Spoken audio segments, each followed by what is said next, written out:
എല്ലാവർക്കും എൻ്റെ സ്നേഹവന്ദനം. സ്പിരിച്വൽ മോസസിലേക്ക് ഒരിക്കൽ കൂടെ സ്വാഗതം. ഇന്ന് ഈ ആഴ്ചയുടെ ഒരു പ്രത്യേകതയുണ്ട്. താങ്ക്സ് ഗിവിങ് വീക്കാണ്. താങ്ക്സ് ഗിവിങ് വീക്ക് എന്ന് പറയുമ്പോൾ അമേരിക്കയിൽ താമസിക്കുന്ന ആൾക്കാർക്കറിയാം, അമേരിക്കയിൽ ഒരു പ്രാധാന്യമേറിയ ഒരു ഹോളിഡേ തന്നെയാണ്. ആൾക്കാരെല്ലാം അവരുടെ കുടുംബാംഗങ്ങളുടെ കൂടെ, കൂട്ടുകാരുടെയൊക്കെ കൂടെ ഒന്നിച്ചുകൂടി ഭക്ഷണം കഴിക്കുന്നു, സന്തോഷിക്കുന്നു. ഞാൻ ഈ താങ്ക്സ് ഗിവിങ്ങിനെ കുറിച്ച്, അല്ലെ നന്ദി പറയുന്നതിനെക്കുറിച്ച് ഇങ്ങനെ ചിന്തിച്ചപ്പോൾ ദൈവവചനത്തിലെ ഒരു ഭാഗം എൻ്റെ മനസ്സിലേക്ക് വന്നു. നമ്മൾ അതിൽ നിന്നൊന്ന് വേഗത്തിലൊന്ന് ചിന്തിക്കാം.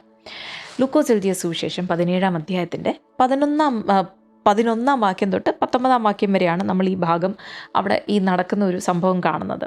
കാരണം 11-ാം വാക്യത്തിൽ എഴുതിയിരിക്കുന്ന കർത്താവായ യേശു ക്രിസ്തു യെരുശലേമിലേക്ക് പോകുന്ന വഴിയിലായിരുന്നു.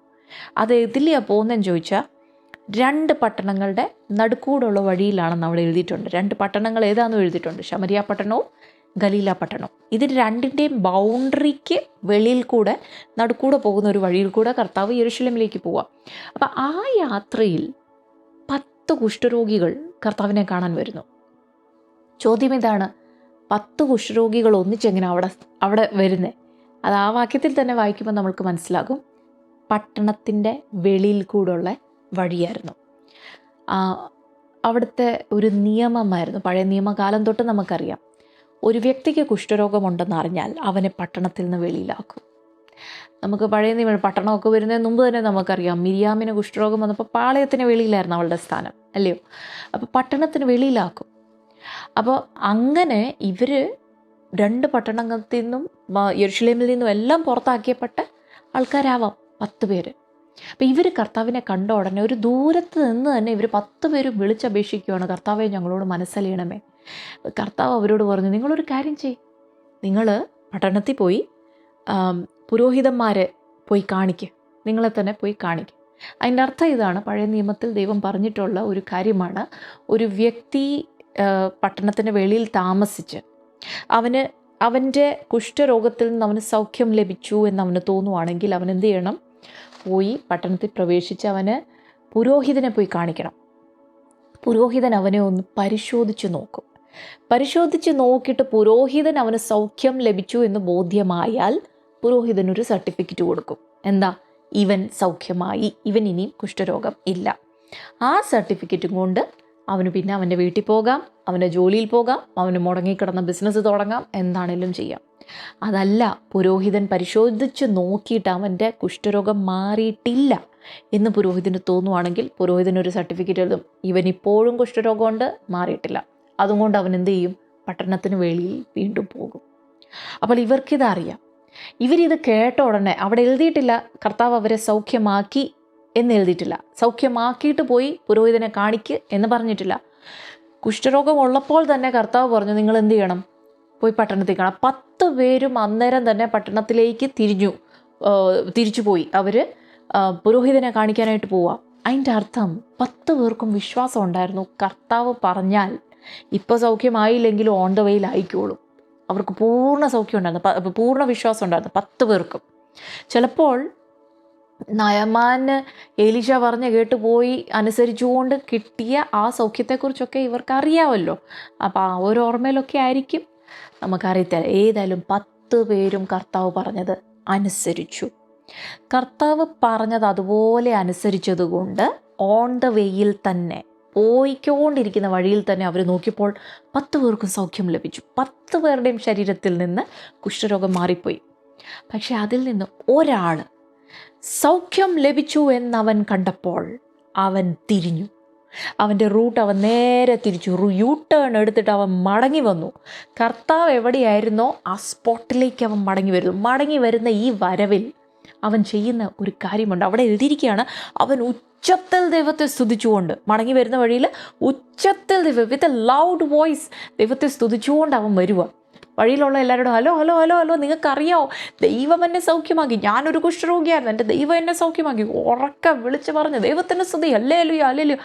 ഉറക്കെ വഴിയിൽ ആരെന്നെക്കുറിച്ച് എന്ത് ചിന്തിക്കും ഒരു ടെൻഷനുമില്ലാതെ ഉച്ചത്തിൽ ദൈവത്തെ സ്തുതിച്ചുകൊണ്ട് അവൻ മടങ്ങി വന്ന് കർത്താവിൻ്റെ കാൽക്കൽ വീണ് കർത്താവിനോട് നന്ദി പറയാണ്.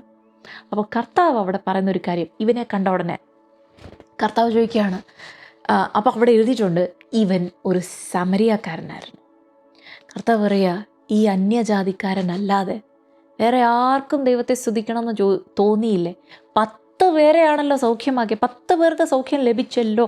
കർത്താവിനെങ്ങനെ അറിയാം? കർത്താവിനറിയാം എൻ്റെ വായിൽ നിന്നൊരു വാക്ക് പുറപ്പെട്ടെങ്കിൽ അത് എൻ്റെ വായിൽ നിന്ന് പുറപ്പെടുന്ന വാക്ക് അതിൻ്റെ ചെയ്യേണ്ട ജോലി നിവർത്തിച്ചിരിക്കും. അപ്പോൾ കർത്താവ് പറയുകയാണ്, 10 പേർക്ക് സൗഖ്യം ലഭിച്ചു എന്നുള്ളത് എനിക്കറിയാം, ബാക്കി 9 പേരെവിടെ? ഈ അന്യജാതിക്കാരനല്ലാതെ വേറെ ആർക്കും ദൈവത്തെ സ്തുതിക്കണമെന്ന് നന്ദി പറയണമെന്ന് തോന്നിയില്ലയോ? പിന്നെ ഇവനോട് തിരിഞ്ഞ് കർത്താവ് പറയുന്നൊരു കാര്യമുണ്ട്. പക്ഷേ അതിന് മുമ്പ് ഈ ബാക്കി 9 പേര് എവിടെ എന്നുള്ളത് കർത്താവിൻ്റെ ചോദ്യം. അവരെവിടെ പോയി? എവിടെ പോയെന്ന് നിങ്ങൾക്കറിയോ? ഞാൻ വിചാരിക്കുന്നു ഇവർ 9 പേരും സൗഖ്യം ലഭിച്ച് ഈ ഒരാൾ തിരിച്ചു പോകുന്നത് കണ്ടതുവാ.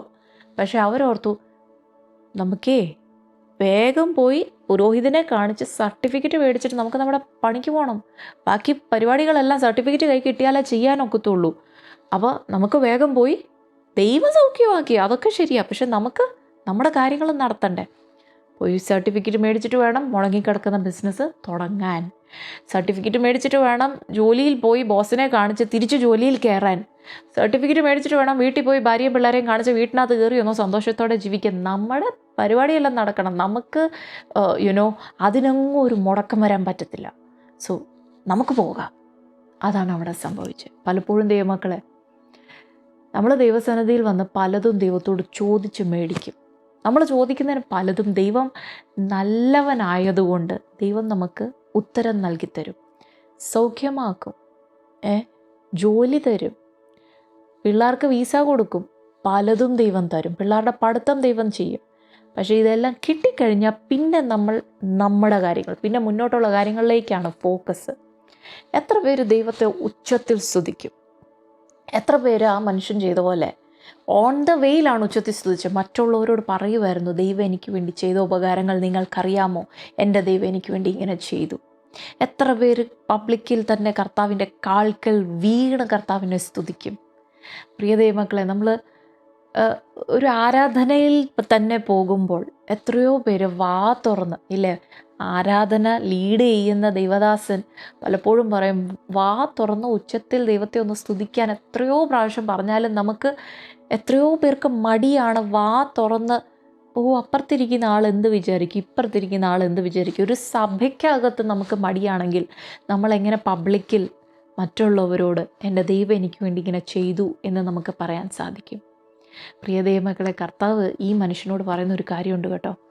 ഇവൻ പബ്ലിക്കിൽ ദൈവത്തെ ഉച്ചത്തിൽ ദൈവത്തെ സ്തുതിച്ചു, വാ തുറന്ന് ഉച്ചത്തിൽ സ്തുതിച്ചു. 1, 2, കാൽക്കൽ വീണ് ക്രിസ്തുവിനോട്, യേശുവിനോട് നന്ദി പറഞ്ഞു. ഈ 2 കാര്യം ചെയ്ത മനുഷ്യനോട് കർത്താവ് പറയുന്ന ഒരു കാര്യം, നിന്റെ വിശ്വാസം നിന്നെ രക്ഷിച്ചിരിക്കുന്നു എന്നവിടെ പറഞ്ഞു. രക്ഷിച്ചിരിക്കുന്നു, നിന്നെ സൗഖ്യമാക്കിയിരിക്കുന്നു എന്നാണ് എഴുതിയിരിക്കുന്നത്. ബേസിക്കലി അതിൻ്റെ അർത്ഥം നിന്നെ രക്ഷിച്ചിരിക്കുന്നു, അല്ലെങ്കിൽ ഇംഗ്ലീഷ് ബൈബിളിൽ പറഞ്ഞ your faith has made you whole, നിന്നെ പരിപൂർണമായി വിടുവിച്ചിരിക്കുന്നു.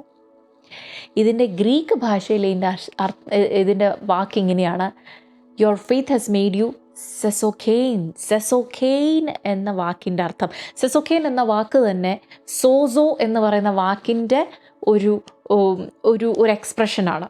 സോസോ എന്ന ഗ്രീക്ക് വാക്കിന് പല അർത്ഥങ്ങളാണ് ഉള്ളത്, ഒരേ സമയത്ത് പല അർത്ഥങ്ങൾ.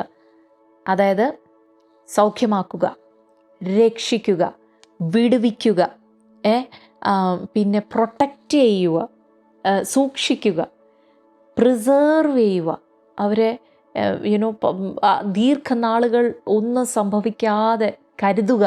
അങ്ങനത്തെ പല പല മീനിങ്ങുകളുള്ള ഒരൊറ്റ വാക്കാണ്, അതൊരു ആക്ഷൻ വേർഡാണ് ഈ സോസോ. സോസോയുടെ ഒരു പ്രത്യേക ഒരു ഉപയോഗമാണ് സെസോഖെയിൻ. അതായത് ഈ മനുഷ്യനോട് കർത്താവ് പറയണം, നിനക്ക് നിൻ്റെ ശരീരത്തിൽ മാത്രമല്ല മോനെ ഇപ്പോൾ സൗഖ്യം ലഭിച്ചിരിക്കുന്നത്, നിൻ്റെ മനസ്സിനും നിൻ്റെ ഇമോഷൻസിനും നിൻ്റെ നിൻ്റെ ആത്മാവിനും ഒരു പരിപൂർണമായി, നിൻ്റെ വീട്ടിലും നിൻ്റെ ഭാവിക്കും, നിൻ്റെ എല്ലാ ഒരു പരിപൂർണമായിട്ട് നിനക്കൊരു ആന്തരിക സൗഖ്യവും എല്ലാം കൂടെ ഹോൾസംനെസ് ഇപ്പോൾ നിനക്ക് വന്നിരിക്കുക. ശാരീരിക സൗഖ്യം 10 പേർക്കും ലഭിച്ചു. ബാക്കി 9 പേർക്കും കർത്താവ് പറഞ്ഞതനുസരിച്ചുകൊണ്ട് എല്ലാവർക്കും ശാരീരിക സൗഖ്യം ലഭിച്ചു. പക്ഷെ കർത്താവിനെ ഉച്ചത്തിൽ സ്തുതിക്കുകയും നന്ദി പറയുകയും ചെയ്യാൻ മടങ്ങി വന്ന ഒരു വ്യക്തിക്ക് ശാരീരിക സൗഖ്യം മാത്രമല്ല, ബാക്കി 9 പേർക്ക് ലഭിക്കാത്ത ഒരു സൗഖ്യം ഈ മനുഷ്യന് ലഭിച്ചു. പ്രിയ ദൈവമക്കളെ, നമ്മൾ നമ്മുടെ ജീവിതത്തിലോട്ട് നോക്കിക്കേ. ദൈവത്തോട് പലതും നമ്മൾ ചോദിച്ചു മേടിക്കും. പക്ഷെങ്കിൽ ഉച്ചത്തിൽ ദൈവത്തെ സ്തുതിച്ചു മടി കൂടാതെ മറ്റുള്ളവരോട് എൻ്റെ ദൈവം എനിക്ക് വേണ്ടി ചെയ്ത്, എൻ്റെ ദൈവം ആരാണെന്ന് നിങ്ങളൊന്ന് അറിയണം എന്ന് മറ്റുള്ളവരോട് പറയുകയും കർത്താവിൻ്റെ കാൽക്കൽ വീണ് കർത്താവിനെ സ്തുതിക്കുകയും നന്ദി പറയുകയും ചെയ്താൽ ഈ മനുഷ്യന് ലഭിച്ചതുപോലെ തന്നെ നമ്മൾക്കും ഒരു പരിപൂർണ്ണ ഒരു ഹോൾസംനെസ് കർത്താവ് തരും. ഒരു ശരീരത്തിൽ സൗഖ്യം മാത്രമല്ല, സ്തോത്രം, അത് മാത്രമല്ല, താങ്ക്സ് ഗിവിങ് സെലിബ്രേറ്റ് ചെയ്യുന്ന ആരെങ്കിലും എന്നെ കേൾക്കുന്നുണ്ടെങ്കിൽ ഞാനൊരു കാര്യം കൂടെ പറഞ്ഞോട്ടെ. ഈ താങ്ക്സ് ഗിവിങ്ങിൽ നിങ്ങളെല്ലാവരും കൂടെ കുടുംബമായിട്ട് കൂടുമ്പോൾ, അല്ലെ കൂട്ടുകാരെല്ലാം കൂടെ കൂടുമ്പോൾ ഒന്നിച്ച് ഭക്ഷണം കഴിച്ച് ആനന്ദിക്കുക മാത്രമല്ല, പക്ഷെ ആ ഭക്ഷണം കഴിച്ചുകൊണ്ടിരിക്കുമ്പോൾ കഴിഞ്ഞ നാളുകളിൽ കർത്താവ് നടത്തിയ വഴികളെക്കുറിച്ച്, ദൈവം ചെയ്ത അത്ഭുതങ്ങളെക്കുറിച്ച്, ഉപകാരങ്ങളെക്കുറിച്ച് അന്യോന്യം ഒന്ന് ഷെയർ ചെയ്ത് ഈ മനുഷ്യൻ ചെയ്തതുപോലെ ദൈവത്തെ ഒന്ന് സ്തുതിച്ചു വയ്ക്കേ. ദൈവ അത്ഭുതങ്ങൾ ചെയ്യും.